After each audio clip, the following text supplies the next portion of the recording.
Start. Okay. Hi, Michael. Thank you so much for joining me here today on Vonvo.com to discuss the Israeli-Palestinian, conflict. My name's Max Ringelheim, and I'm the co-founder of Vonvo.com. Um, Today's Sunday, December 30th. I just want to go over a few quick items before we begin the discussion. The first is I'm informing you now that this video is being recorded, and once the discussion is over, we'll be uploading the video to the internet and posting it to our Vonvo YouTube channel. Do you give us permission to do that? Yes. All right, great. And last item is regarding like the rules and regulations of Vonvo. Um, you know, I'd like to just set them forth now, and they'll really only come into effect if there's someone else who comes in to join the discussion. We don't want there to be any personal attacks on anyone, no insults or racist remarks, no belittling, and we want to keep the conversation civil. Are you able to comply with those rules? Yes, of course. Okay, perfect. So let's jump right into the discussion then. Why don't you give any of the people who are watching this discussion now and might view it in the future a quick bio of yourself, your occupation, where you live, and give them a little information about yourself. My name is Michael. I live in Israel, in the southern city called Beersheba. I'm 29 years old. I'm a student in Ben Gurion University. It's in the same city, in Beersheba. I study communication system engineering. This is my final year, and I moved to Israel with my family in 1991. It's called in Hebrew Aliyah. We just emigrated to Israel with all my family. We lived there in a country named Latvia, in Riga. Most of my life in Israel, we lived in a small city right next to Masada. It's called Arad. It's a very small city. It's about 20,000 people today. And I moved to Beersheba to study here. I mean, it's quite different. Should I speak about army and stuff? No. So just quickly, what I'll ask. Served.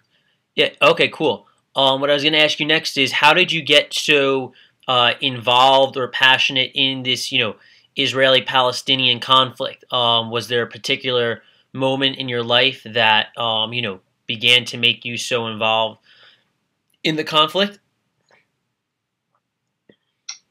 Actually, I am kind of a late bloomer in that area because I didn't have any. I wasn't really interested into politics and the conflict and stuff. Even when I got drafted to the IDF, I mean, up until even when I was about 20 years old, I really had no idea. I wasn't really interested in this, and my parents never spoke about it. And while serving in the IDF, I started to read things. I mean, this is our almost daily reality, so we should know what happens here. We should know their narratives of the Israeli side, of the Palestinian side, and I mean, can't really hide here. Right. We need to know what's going on. Right. So, can you share with us a little bit about what's going on? Where you live, what's been going on over the past month or so when the possible invasion was going to occur. You want to just tell us a little bit about that, and then we can go a little deeper into the actual conflict?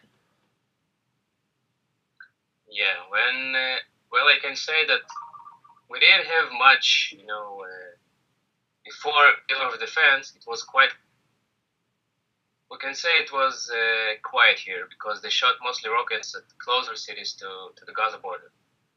But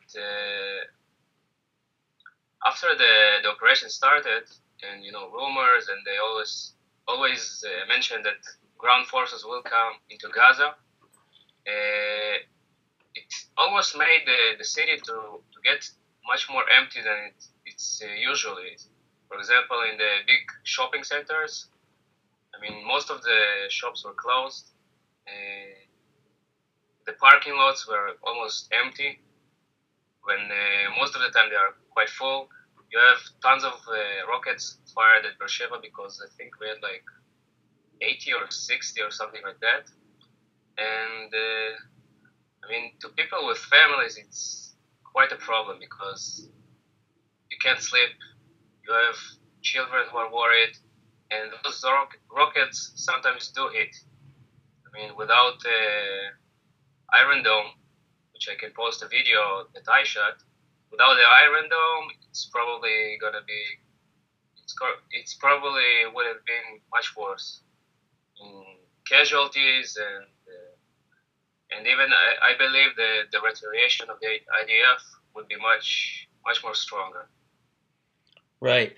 So, knowing that, you basically said, so inside of your town you had between like 60 and 80 rockets fall, inside of your area. Did any of those rockets cause any casualties or injuries that you know of? And I'm just going to run and put on a sweatshirt quickly. Hold on one second.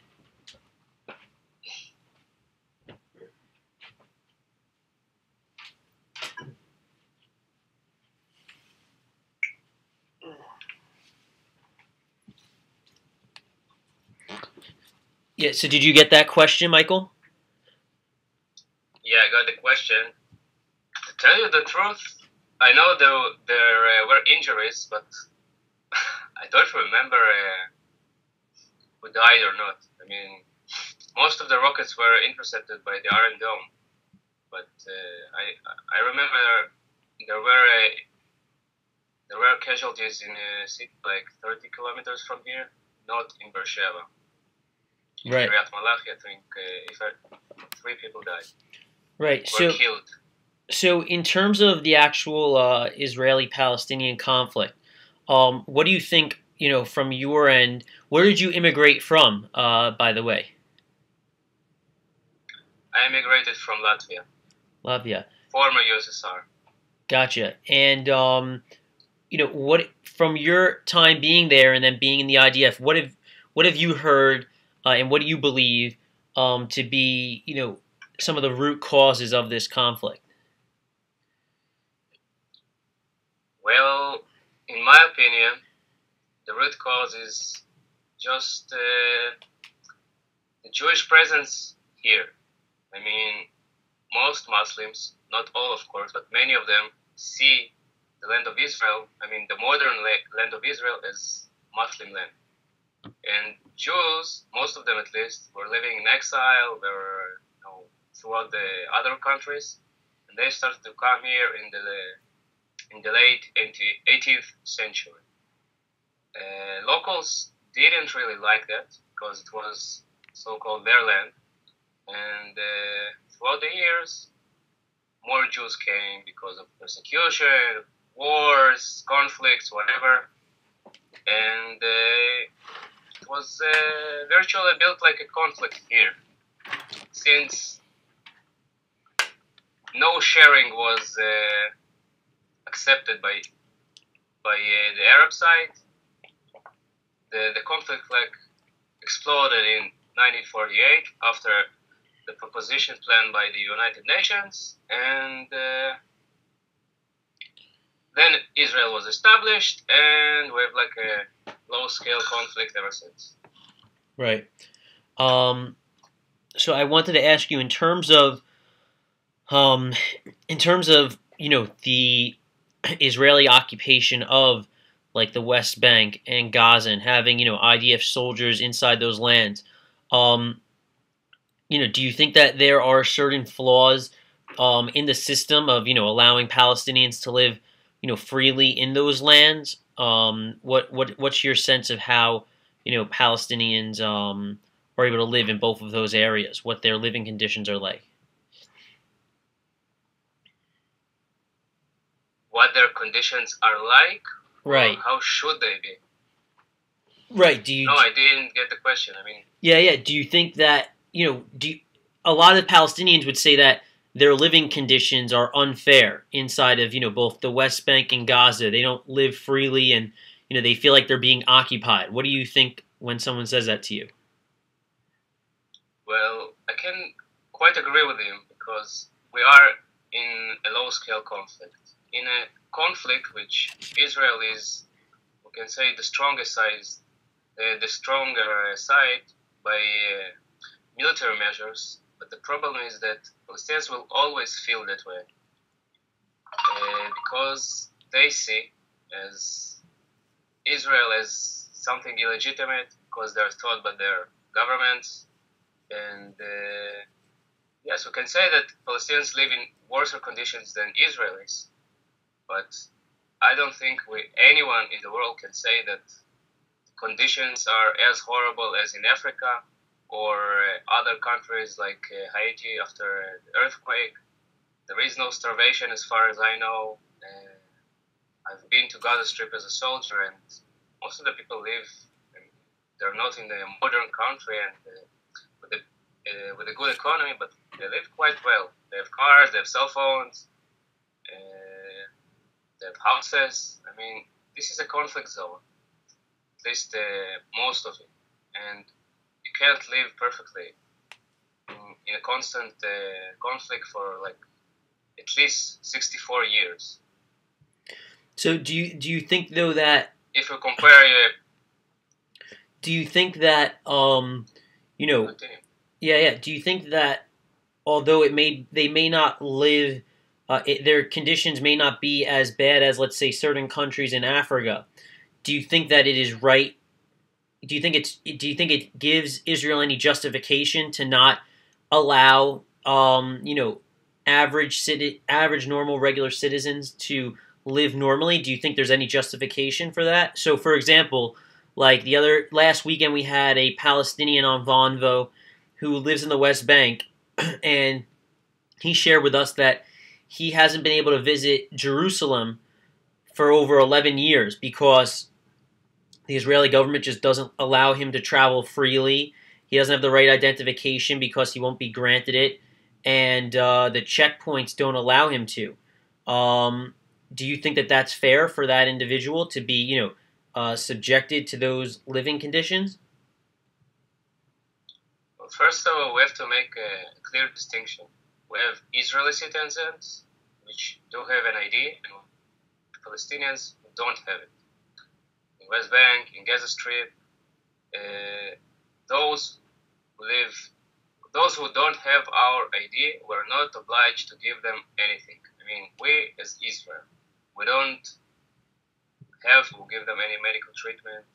We don't have to grant them entry to our cities, especially in the middle of the conflict. Is this justified? Maybe yes, maybe not. It depends how you think about it. Because, for example, if I will try to go to the United States without the proper paperwork, I wouldn't be accepted too. Is that justified? It depends Right, but what are the criterions for entering a country. Right, but But in the sense that about checkpoints, yeah, go ahead. Talk about checkpoints.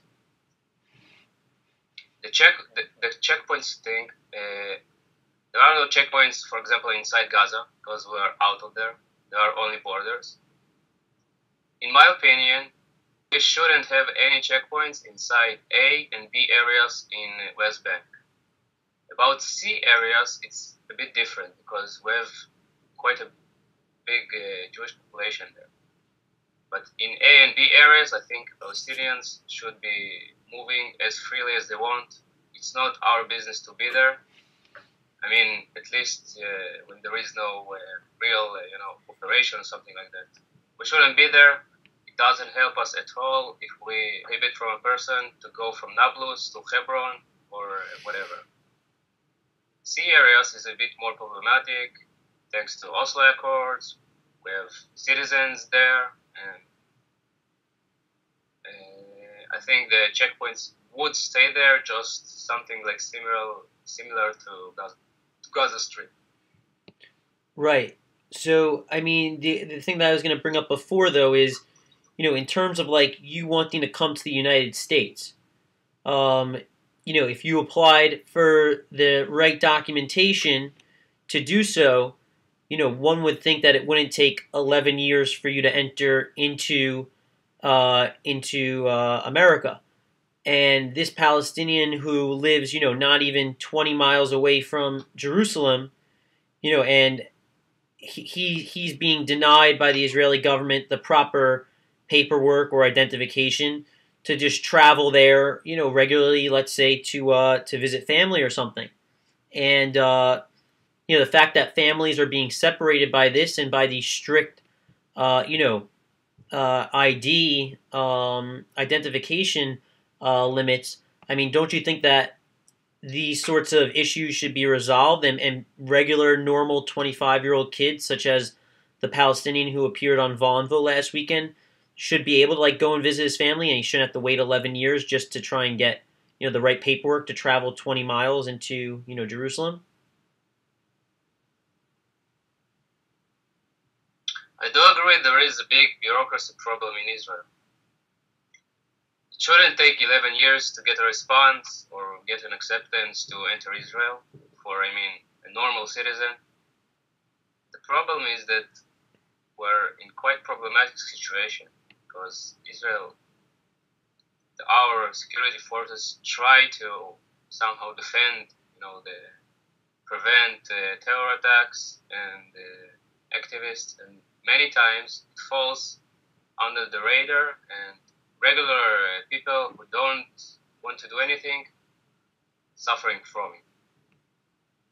I'm not sure there is some magic solution to it. I do think bureaucracy should be at least somehow released or lowered. But our officials or government branches should decide whether a person can enter Israel or not.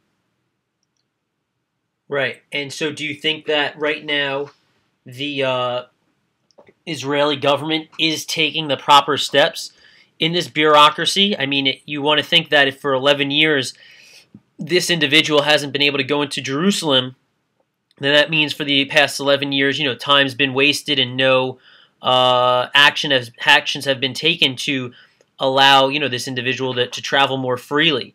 So, is there any sort of hints that are telling that something's going to change soon, or do you think that the Israeli government right now is not being effective enough in trying to solve some of these issues and maybe ease some of the concerns that Palestinians have? Well, first of all, I don't think we're obliged to accept any citizen, any dweller of the Palestinian territories into Israel. Whether it takes 11 or 5 years, it doesn't really matter. Second of all, I don't think any measures are really done to reduce bureaucracy. I see it as a local citizen who is not from other places. Bureaucracy is only piling and growing.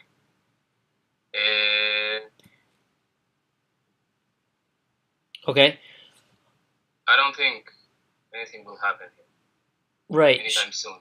So one question I would ask you is, earlier today we had an Israeli and a Palestinian talking about different solutions. One of the things that they said is the root cause behind why nothing is getting done and why Palestinians aren't and Arabs aren't able to just live freely inside of Israel is due to the fact that both sides are very scared of one another. They're both fearful of what the other's going to do. Do you think that is a legitimate reason of why, or a valid reason of why, this conflict continues to persist due to, being scared of one another? I don't think this is the reason for the conflict. I think the reason for the conflict is, if we continue the first thing I said about why is the conflict and that, how did it start? I think the reason is that both sides do want peace, but they don't agree what kind of peace they want. from my point of view, the Israelis always wanted the peace based on a compromise, while the Palestinians demand peace based on justice. However, we can't give them that kind of justice. We can't, for example, accept like 4 or 5 million Palestinians into Israel and establish another Palestinian state on Gaza Strip and West Bank. I mean, local citizens of Israel, the Jewish ones, wouldn't accept that because we do want our self-determination, and we can't like give a country and a half to the Palestinians to pursue some kind of peace. So this is the problem. I don't think local citizens really afraid of one each other, even though we live like separately, but we don't know them enough, and of course they don't know us enough. I mean, there are programs and you have organizations which meet people, which Israelis go there, because Israelis do go to West Bank. Most of them have some kind of trips and visits, and we do have some meetings, and I hope will be increased, but the core for the conflict is not, I don't think it's about being scared of one each other, is justice versus compromise. Great. Yeah, no, that's an interesting way to, think about the situation from each side. I mean, I'm sure plenty of Palestinians, would disagree that they think that they're trying to compromise, but I wish we could get if we could have someone else join in the conversation. They'd be willing to bounce some different opinions off of you, but not a problem. What I guess I would ask next is, by any chance, do you have any Palestinian or Arab friends by any chance? I'm just kind of curious. No, I wouldn't say so. No? Not close friends. Okay. So I guess what I would ask is, do you think that right now you're saying Israel, is more about compromise? Do you think, what do you think the reason is of why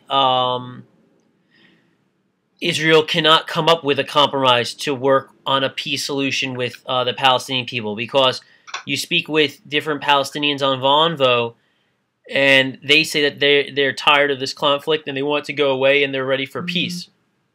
And we speak with people like you who are saying the same thing. So what ultimately is preventing, peace from occurring, in your opinion?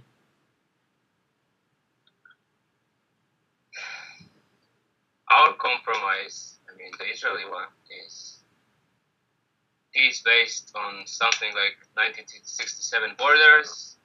It was, I don't think it's possible anymore, but it was about giving a state to the Palestinians in 1967 borders, West Bank and Gaza. This is like the maximum we could accept. It was like in the Oslo Accords. I think Barak offered almost the same, and including East Jerusalem. Olmert offered this something, almost 100% in 2008.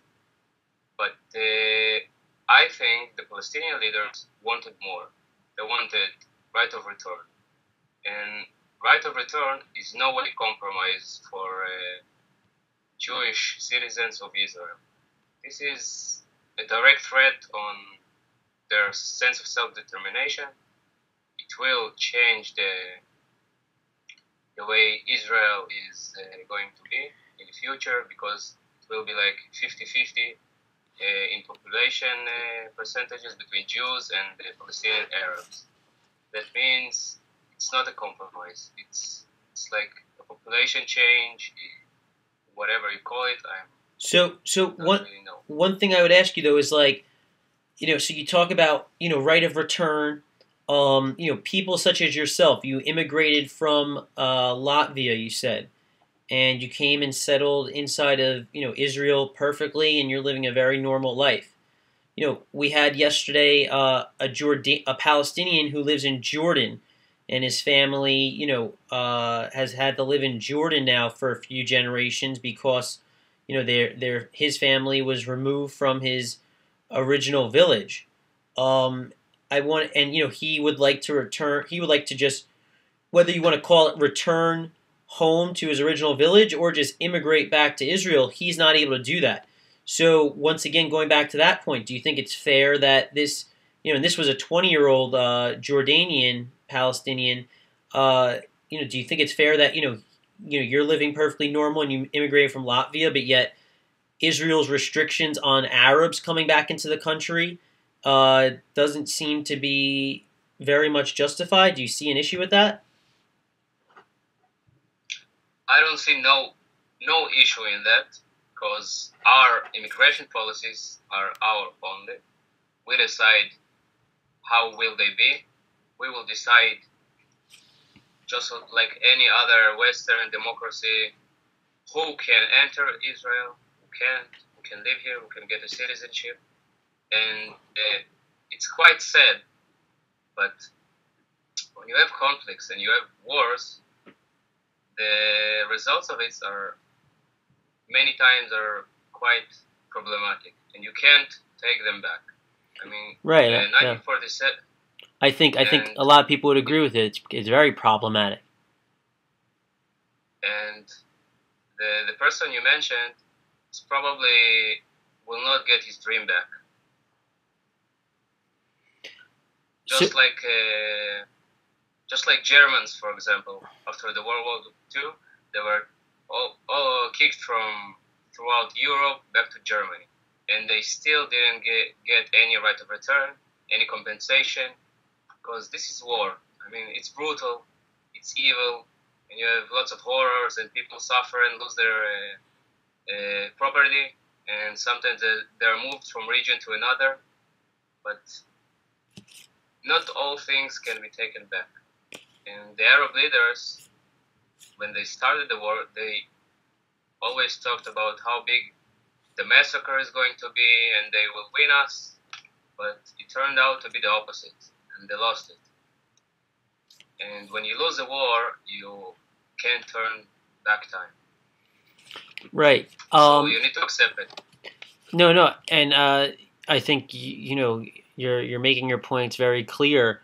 The one thing that I would ask, though, as a follow-up would be, for a country like Israel, which calls itself a democracy, and a country like Israel, which, has many, it has a very diverse culture inside of its borders, for this regular 20-year-old who just wants to move back there, don't you think Israel as a place for free people to live, don't you think that as a democracy they should be willing to let people back in open arms that are just normal Muslim Arab individuals? It depends what are the Israeli people want. In my opinion, they don't want it. Just like you said, the culture is different. Culture between the Arabs who live in Jordan and Israelis who live in Tel Aviv is quite different. And our immigration laws or immigration standards are different too. And as I said before, we are not obliged to accept anyone who comes to Israel or wants to live here, despite the fact that his family was expelled in 1948 or just decided to go by themselves. I don't think we're obliged to let that person back from Jordan. Okay, great. Another item that I think I want to bring up with you that'd be interesting to get your opinion on is the idea behind the targeting of civilians inside of Israel and inside of Palestine. What's your opinion on the way the military? You were in the military, serving in the military. A lot of Palestinians they've had many civilian deaths, and one would say that there's been a lot more civilian deaths on the Palestinian end and the Israeli end.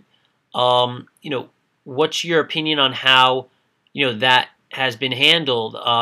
Because it gives people a reason to be upset and get more upset at your Israeli government, where now not only do they feel occupied, but their citizens are being killed as well. So what's your response to people like that who say that? Well, first of all, we need to be a little bit more into numbers. It's called a civilian casualty ratio, and in the mid 20th century till now, it was about 1 militant to 10 civilians. However, in our conflicts, it's not that high. I mean, in Gaza wars, it was ratio of 1 to 3. Israel's army does whatever it can, at least from my experience, not to harm innocents. Because other armies, for example, like Russian or in World War II, just bombed cities like the bombing of Dresden, carpet bombing.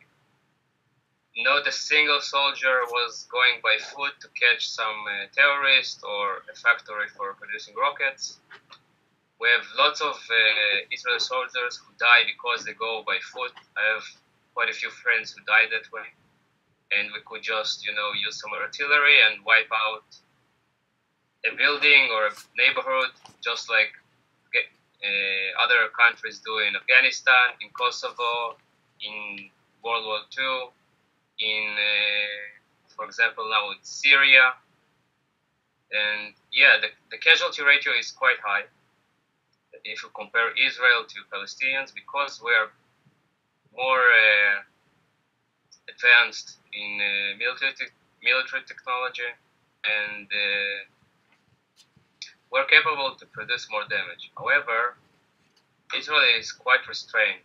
We don't respond like we should respond. We shouldn't respond like, for example, the Europeans want us to respond, because there is no moderation when you fight oppression. And the oppression that Hamas, for example, or PLO or other terrorist organizations do, for example, in shooting rockets at our cities, no other country in the world would accept that. Especially not America, because the moderation war, like most of the Europeans or many who really aren't pro-Israeli talk about, it's quite new. Because war is not about moderation; it's about ending it as fast as it can, as fast as possible.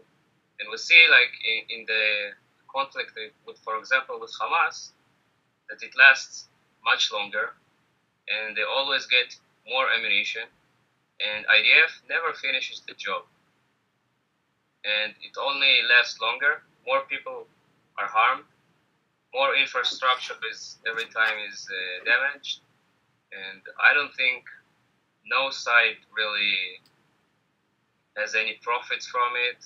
Besides, the usual propaganda from Hamas, they won us, they killed us, I don't know. At least this is the information they always show in YouTube. Glorification of terrorists, of shooting rockets or whatever. So my quick question, my quick question that I wanted to bring up, though, is at the same time that you say no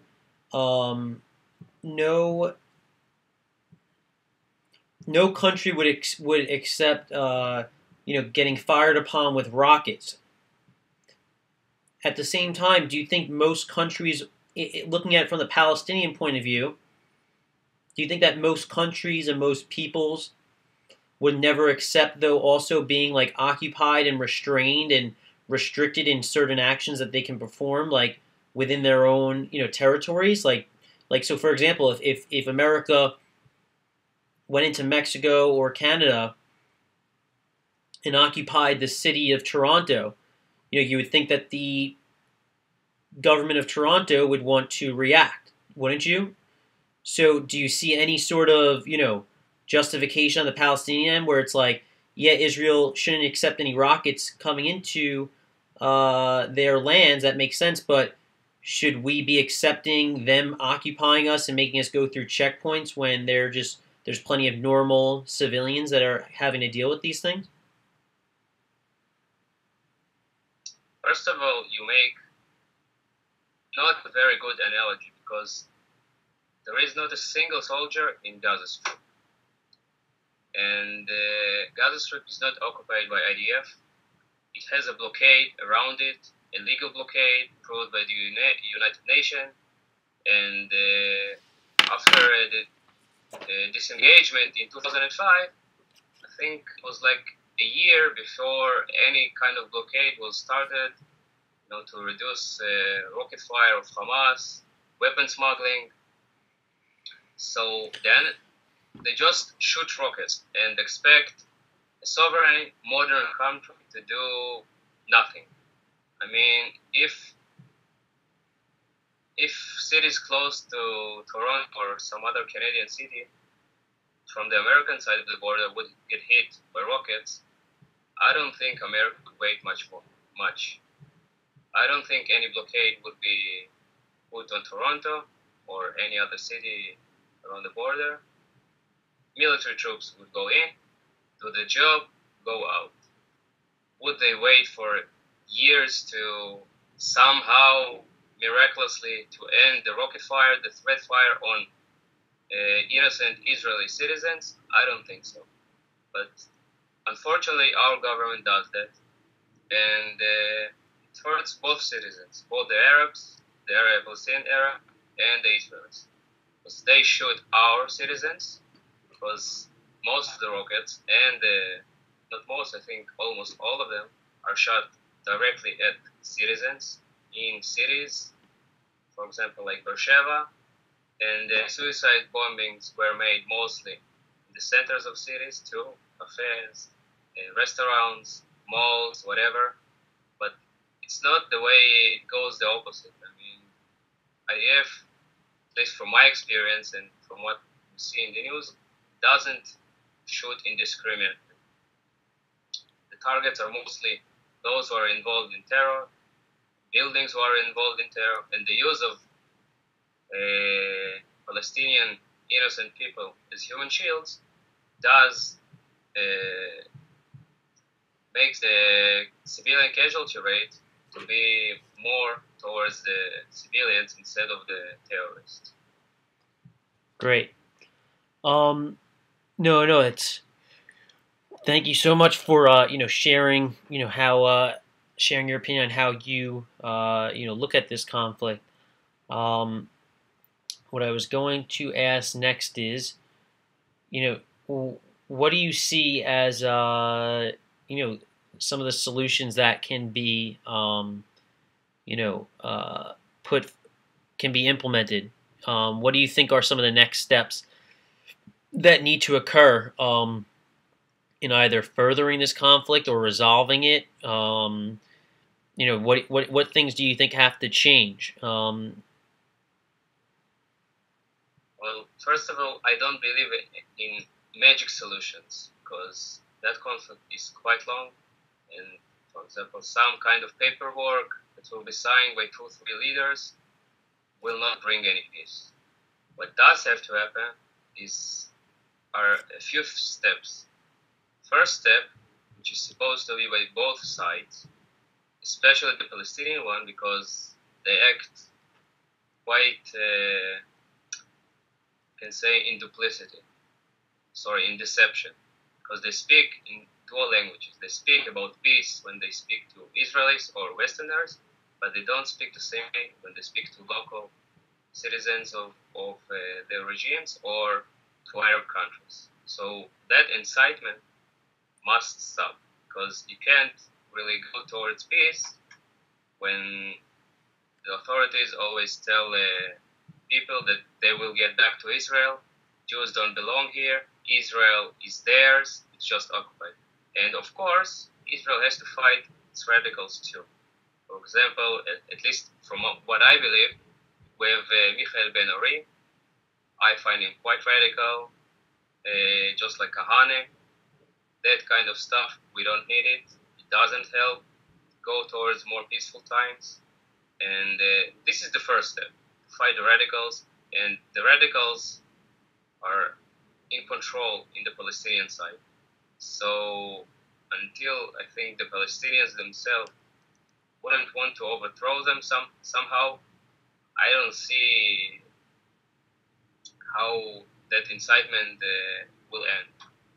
And there are quite a lot of videos and articles who show that. There are plenty of sites who do show that duplicity, that deception, and you have a phrase called Hollywood, for example, which is fabricating videos to humanize, demonize, or other stuff for Israeli soldiers, settlers, and that propaganda doesn't help with bringing peace. So this is the first step.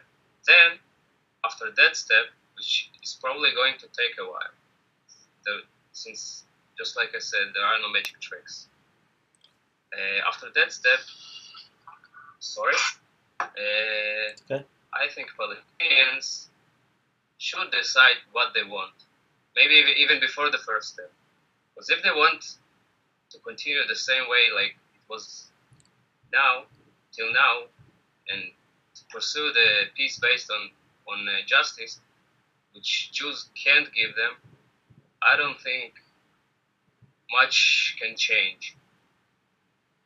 If they decide to go for compromise, at least from what I think,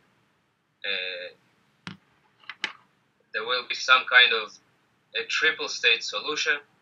I don't think, at least from what I see, I don't see that Gaza Strip will be somehow connected to the West Bank, at least what's left from it. I mean, the A plus B areas in the West Bank, they will probably be not connected to each other, of course, geographically, and you see there are different leaderships. You have Hamas in Gaza Strip, and you have Abbas and the PLO in the West Bank. So it's almost like you have two states already. Right. Because Gaza Strip is quite independent. And I don't believe that Israel is going to be able to get out from the sea areas to virtually expel about 400,000 or more Israeli citizens. It's impossible, in my opinion. So I do think that in some way, in some day in the future, Israel will annex sea areas, and this is the reality. So this is the best solution, if you can say it, that I believe that will happen, because after the first move I told about stopping the indoctrination and incitement,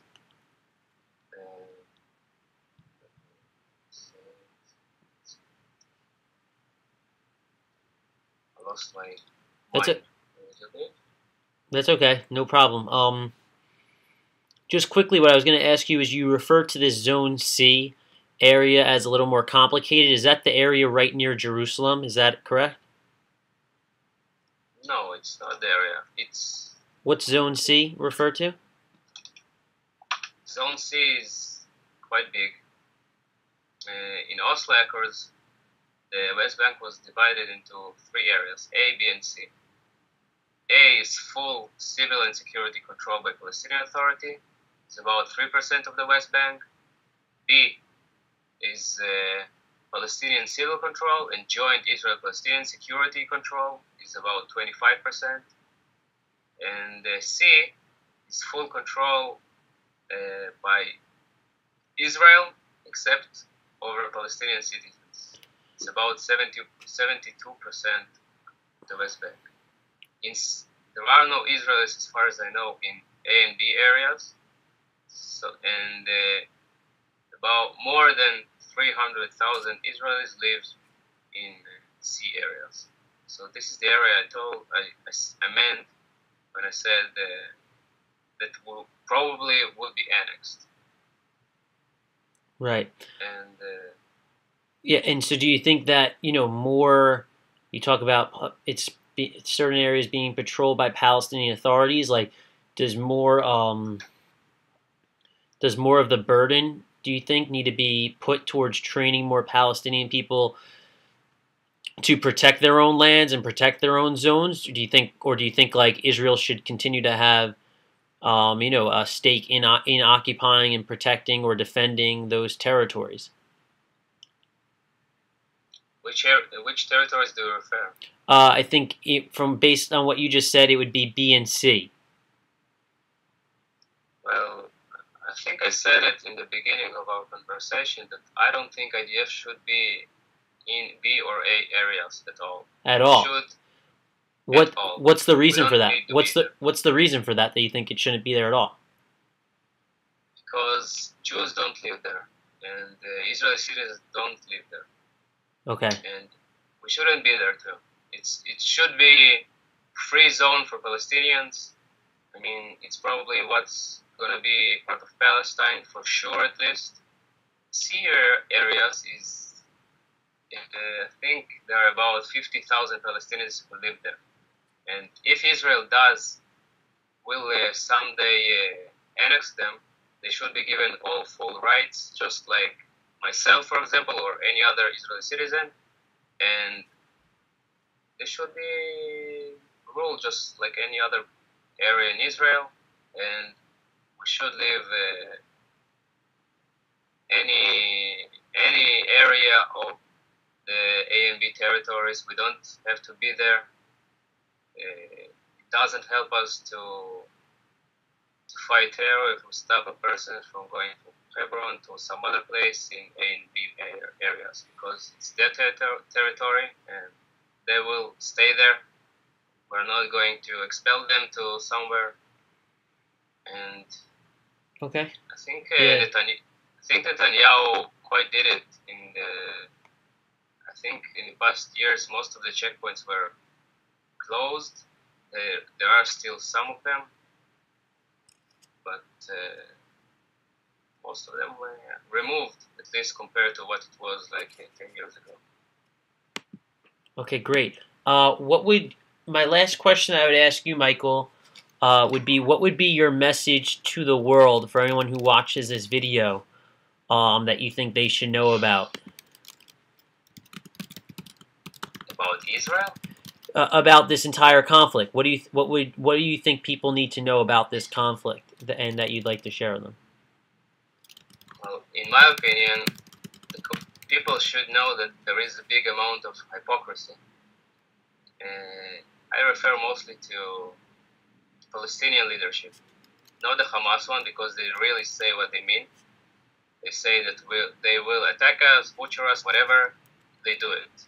However, the PLO leadership, led by Abbas, speak in dual languages.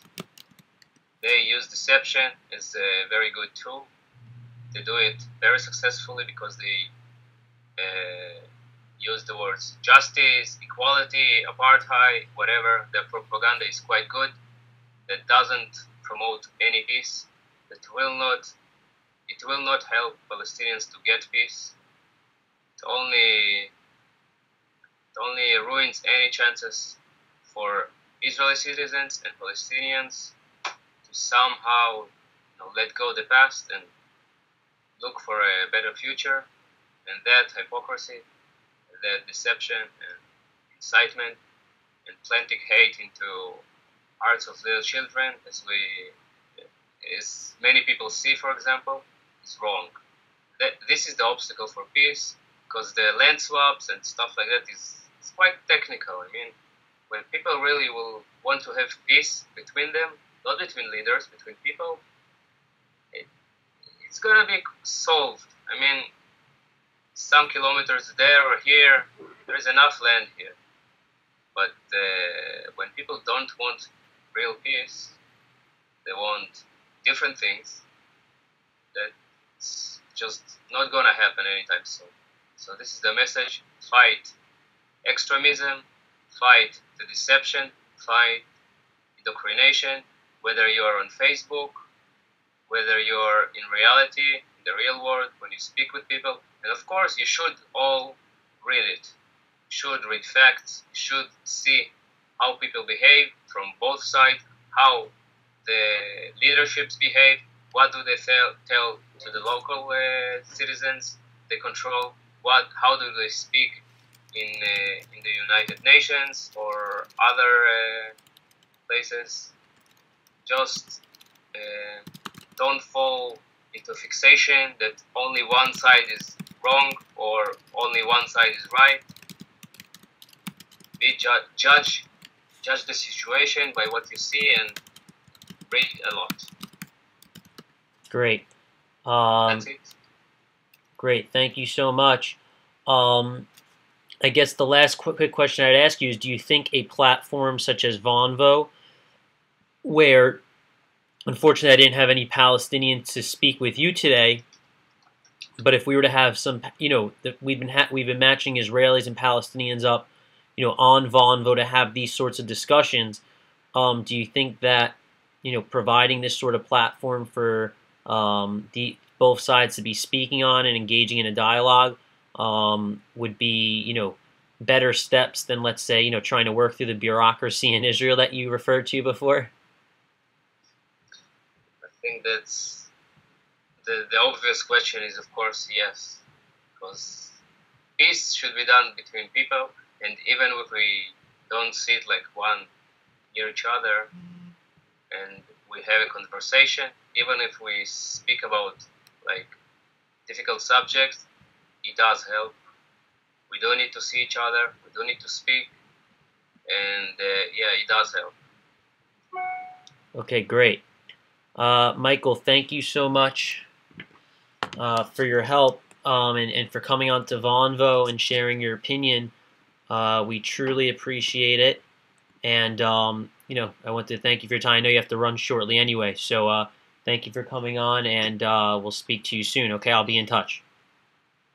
Okay. Thank you too. Thanks so much. Bye. Hey.